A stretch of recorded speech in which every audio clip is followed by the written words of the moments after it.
Witam. Zmierzamy ku ławeczce, którą tutaj sobie zajęłem. Ławeczka prawdopodobnie przejdzie do historii tego parku Żulisko. Chciałbym, aby tak się stało, bo wtedy wygrałaby zupełnie inna świadomość logiki pamięci. Dzisiaj nie pamiętamy o niczym.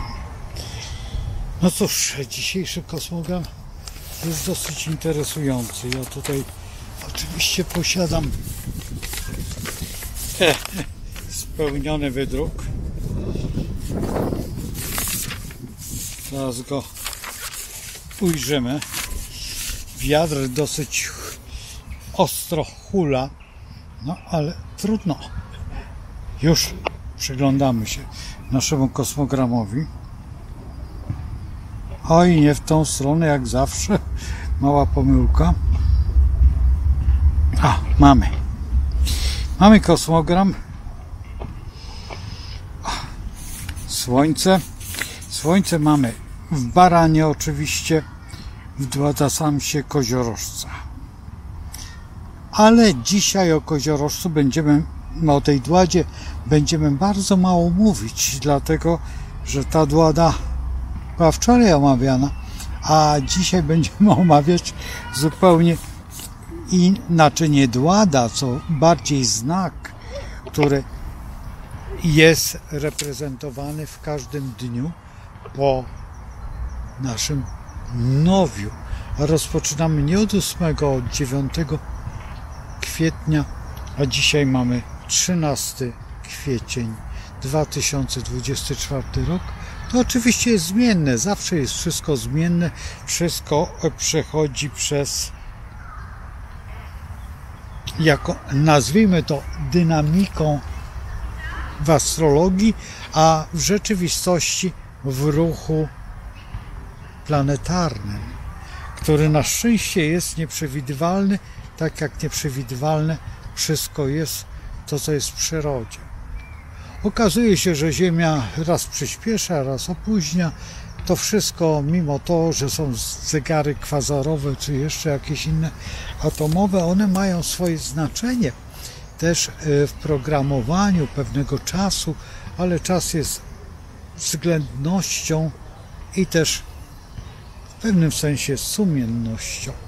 Dlatego też dzisiaj mamy Dzień Lwa i walka przede wszystkim z tak zwanym ego. Co to nie ja, lew, i rządzeniem jego, i w tym momencie trzeba się zastanowić nad tym, czy warto nam aż tak bardzo podchodzić do tego tematu, czy nie lepiej zmienić troszeczkę front na tego lwa dobrego, który pomaga, który wskazuje innym drogę życia, a nie sam próbuje uzurpować sobie miejsce do wszystkiego, co jest dookoła, co się bardzo często zdarza w niezrozumieniu tematu, przede wszystkim myślenia i pragnienia bycia ważniejszym niż się jest, co jest bardzo charakterystyczne, na przykład chociażby tutaj o wpisach, czy też działaniach na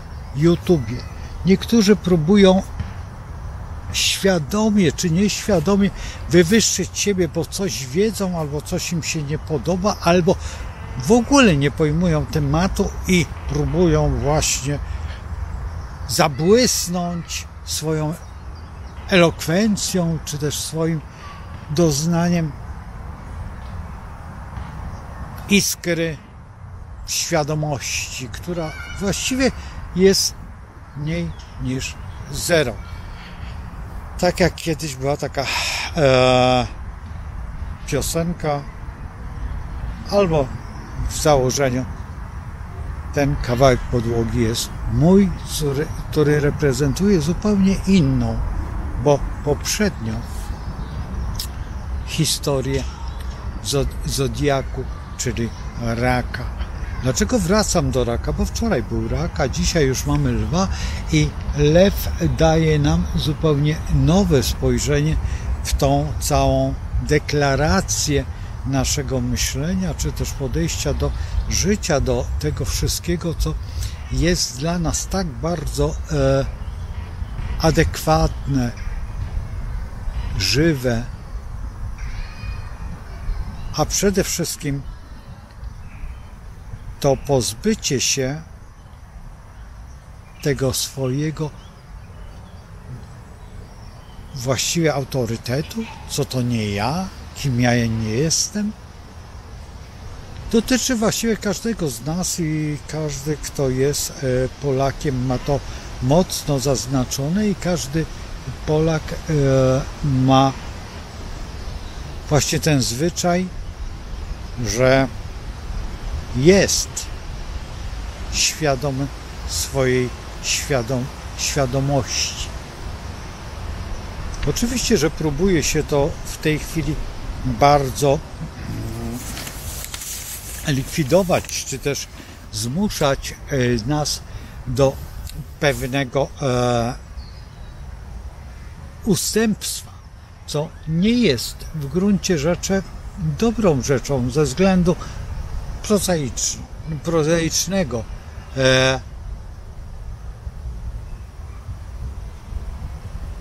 Doświadczyliśmy wiele w życiu i doświadczyliśmy bardzo dużo nieszczęść. Właściwie każde pokolenie miało swoje 5 minut.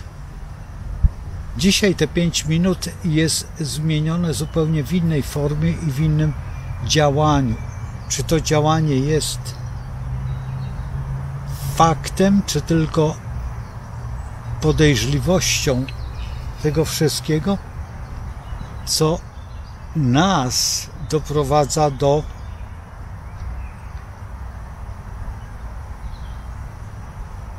łez, czy też do rozpaczy, kiedy widzimy, że następuje zupełnie inny charakter myślenia.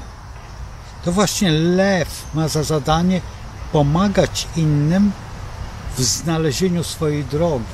Lew zna drogę, lew ma to szczęście, w dodatku lew jest w trygonie do naszego barana i w tym momencie baran nadaje ten pęd, a lew tą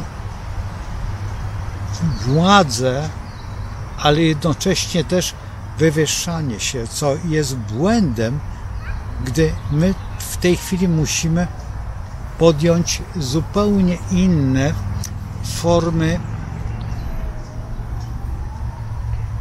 wchodzenia w samo swoje ja. Bo to nasze ja doprowadza nas do konsekwencji niezrozumienia. I ta konsekwencja niezrozumienia bardzo często jest potraktowana jako fragment naszego bytu, a właściwie chęci zwycięstwa nad każdym, kto, powiedzmy, się napatoczy, które lew chce wyrazić, ale postanowieniom jednej z najważniejszych rzeczy to, żeby lew przestał rządzić, a dał z siebie wszystko w tą drugą stronę, czyli dał innym, a właściwie wysłuchał ich w tym swoim ja i przyjął do swojej świadomości te wszystkie, nazwijmy to, mankamenty, które są niedopuszczalne dla samego lwa, bo on chce być autorytatywny, wielki i rządzić. I tutaj, jeżeli przystąpi do właśnie tego podejścia najbardziej charakterystycznego, wtedy da z siebie to, co jest najpiękniejsze, czyli pojęcie, że on może wysłuchać innych. I to jest właśnie ta pokora dla przestrzeni, która dla każdego z nas jest pragnieniem, przypuśćmy, wolności, kiedy idziemy w przestrzeni i szukamy samego siebie w tym wszystkim, co jest najbardziej ciekawe, że możemy chwilę się zastanowić nad każdym naszym ruchem, by nie zrobić krzywdy tym wszystkim, którzy nas słuchają, a wręcz, żeby oni nas pokochali, tak jak my ich kochamy. To jest ta umiejętność właśnie tej miłości, którą niesie kosmos, którą niesie Syn Stwórcy.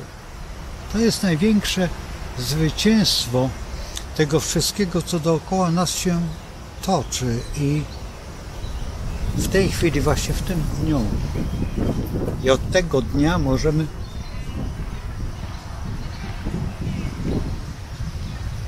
zrealizować te swoje plany.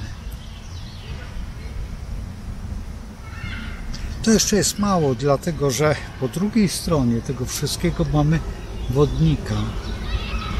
Oczywiście, że będziemy rozmawiać o wodniku też za jakiś czas, bo każdy dzień poświęcamy bardzo nowym, charakterystycznym ruchom i to wszystko jest dla nas przede wszystkim wolnością naszego słowa, ale i także pragnieniem tego wszystkiego, co daje nam możliwość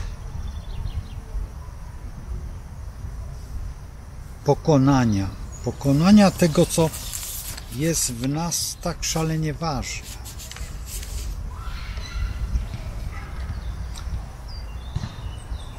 Kiedy właśnie ta druga strona musi pokonać to w sobie, tego lwa i nauczyć się właśnie jego.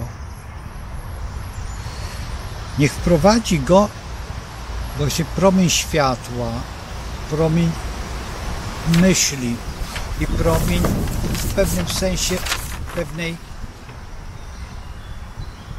wiarygodności, właśnie umiejętności tego zrozumienia ego i pokazania tego, co jest tą niesamowitą intuicją, czyli tym, czego brak jest lwom. I mimo to, że intuicja jest szalenie istotna, bo ktoś może pomyśleć, ale ja jestem lwem i mam intuicję. Tak, w porządku, jesteś lwem i korzystasz z tej intuicji, ale pamiętaj o tym, że to jest archetyp, to co ja mówię, a to co tutaj się dzieje, nie jest archetypem, jest wzorem, który musimy pokonać w swoich pragnieniach i swojej decyzyjności, a właściwie wolności, a właściwie pragnieniom, które są tak obce właśnie znakowi wodnika. To jest właśnie ta umiejętność, która pozwala nam odejść od tego wszystkiego, co nazywamy czasem.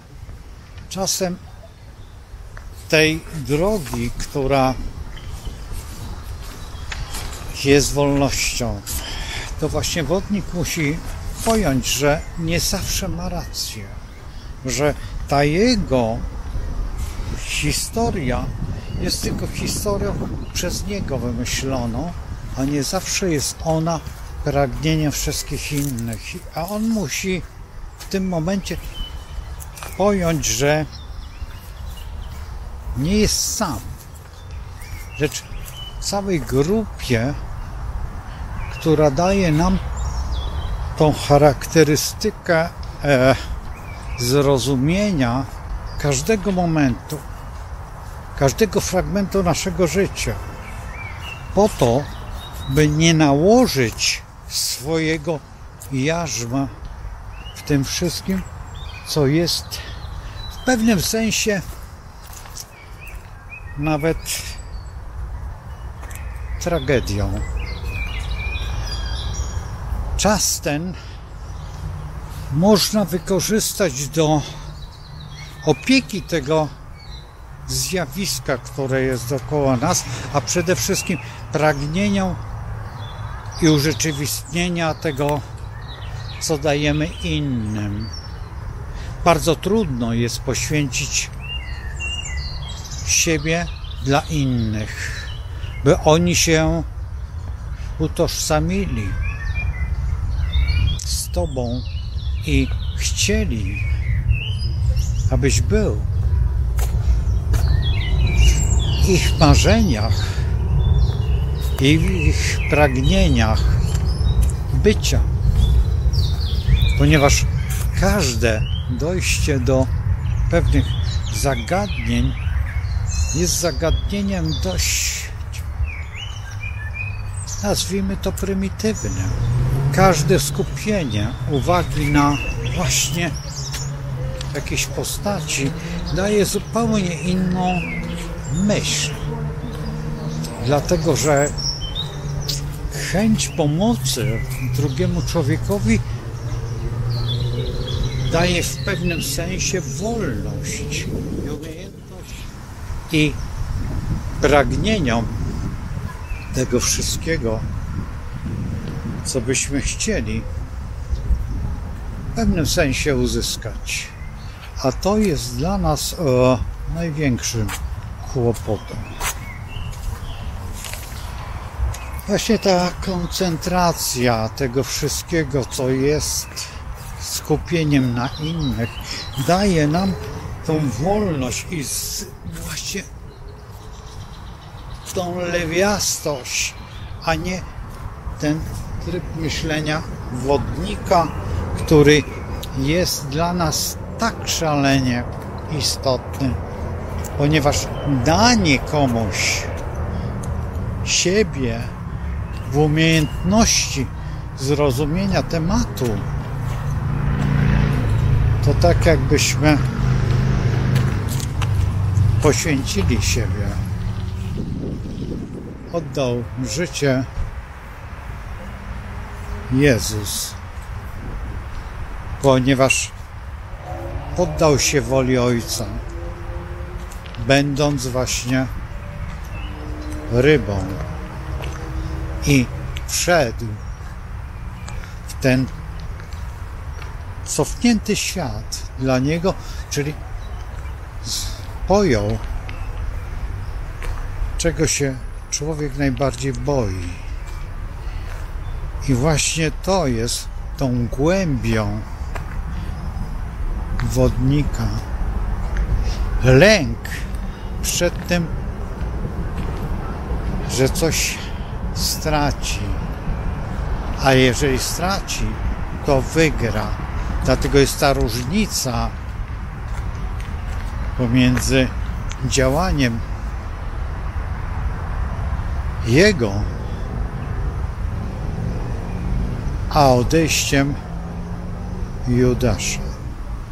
I to jest chyba najbardziej charakterystyczne w tym momencie, kiedy patrzymy z punktu widzenia lwa i ambicji. Bo ktoś może nie wytrzymać tego, co zwyciężył w sobie. Każda chwila nasza jest doświadczeniem. Każda chwila jest pragnieniem. Każda chwila jest chwilą nie do rozpoznania. I dlatego też królewska wiedza jest chyba największym wyzwaniem w tym wszystkim, co nazywamy podejściem do życia. W tym podejściu do życia jest jedna rzecz najbardziej istotna, że za każdym razem jesteśmy tylko sami i pozostajemy w 12 znakach i każdy ten znak musimy wypełnić w zależności od naszego charakteru. I w tej charakterystyce wszystko jest zupełnie inne, bo każdy z nas, mimo że jest taki sam, a jednak tak szalenie inny i tak daleki od tego wzorca, o którym przed chwilą mówiłem, a zbliża się do tego drugiego, złego przeznaczenia. Do zobaczenia i zapraszam na jutrzejsze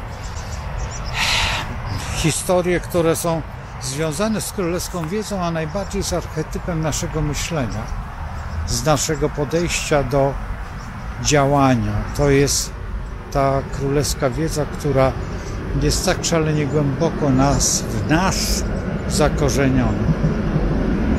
I te chwile.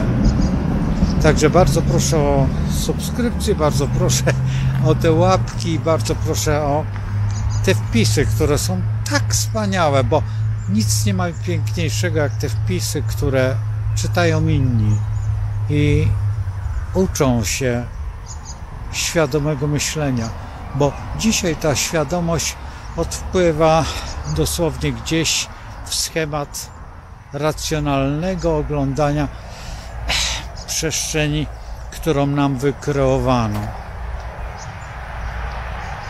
A kreowanie przestrzeni jest więzieniem myśli, a swoboda myśli jest orłem rzeczywistości i pragnieniem do tego, żeby Ikar nie patrzył na śmierć swojego syna. I to jest chyba najbardziej konkretne dla każdego z nas. O, nawet nie zauważyła dziewczyna, która jedzie z rowerkiem i chyba z tyłu nie ma dziecka, tylko pieski. A może idzie dziecko, ale to nieistotne, to pragnienie jest tej wolności. No cóż, odejdziemy do jutrzejszego wywodu i spotkamy się jutro. Do zobaczenia. No cóż,